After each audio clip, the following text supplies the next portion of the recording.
Então, sobre observadores de estado, a gente começa falando agora da motivação, né?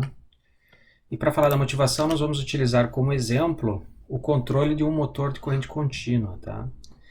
Então, as equações que descrevem o motor de corrente contínua, com uma inércia J e uma indutância LA, elas estão aqui na equação 5. Tá? Nessa equação a gente tem a equação mecânica, que determina a aceleração angular do motor. Ela tem um coeficiente de atrito vezes a própria velocidade angular, uma constante de torque vezes a corrente e um torque mecânico também externo, então causado por uma carga que seja acoplada a um motor. Essa é a equação mecânica do motor, e a gente tem aqui embaixo a equação elétrica do motor, né? Então o que a equação elétrica determina é a variação da corrente em relação ao tempo. Também tem uma constante construtiva vezes a velocidade, tem uma resistência vezes a corrente, que é análogo ao termo de atrito, né? E tem a tensão que é aplicada no motor.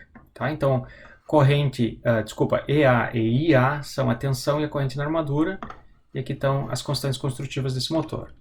Então, nossa motivação é essa. Vamos supor que a gente tem que construir um sistema de controle, uma lei de controle, para essa equação 5, né? Que é o motor de corrente contínua. O que a gente faz, né? A gente coloca num espaço de estados e a gente discretiza ele.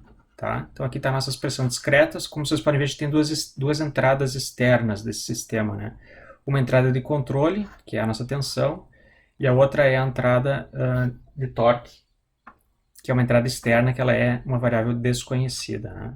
E aqui, como vocês podem ver, também foi aplicado a técnica de discretização de Euler, bem simples. Então, uma vez que eu tenho as equações de estado do sistema, é fácil para a gente fazer uma realimentação de estados, né? Eu posso projetar o ganho G, o ganho K1 e o ganho K2 para o sistema ter a dinâmica que a gente deseja. O problema dessa implementação é que a gente precisa de dois sensores. Então, eu tenho que ter um sensor que mede a velocidade angular e eu tenho um sensor que mede a corrente. Tá? Então, por exemplo, o que acontece se eu não tenho um dos sensores, como por exemplo o sensor de corrente, né? E essa é a principal utilização de observadores de estados, tá? Ele é um algoritmo capaz de reconstruir os estados do sistema que não são medidos. Existem inúmeras outras aplicações também para observadores de estado, mas a principal é reconstruir os que não são medidos, né? O que a gente pode fazer é reconstruir os que são medidos na tentativa de, por exemplo, tirar ruído de dentro da medição. Tá? Isso é uma área muito importante para mim, tá? Uma área que eu gosto muito. Foi meu primeiro artigo publicado na European Control Conference lá em 2007.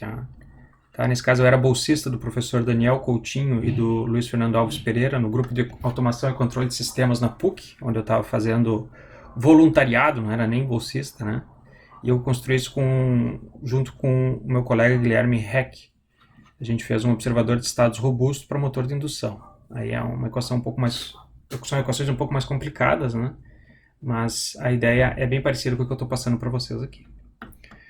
Tá? Então vamos ver o princípio de funcionamento agora.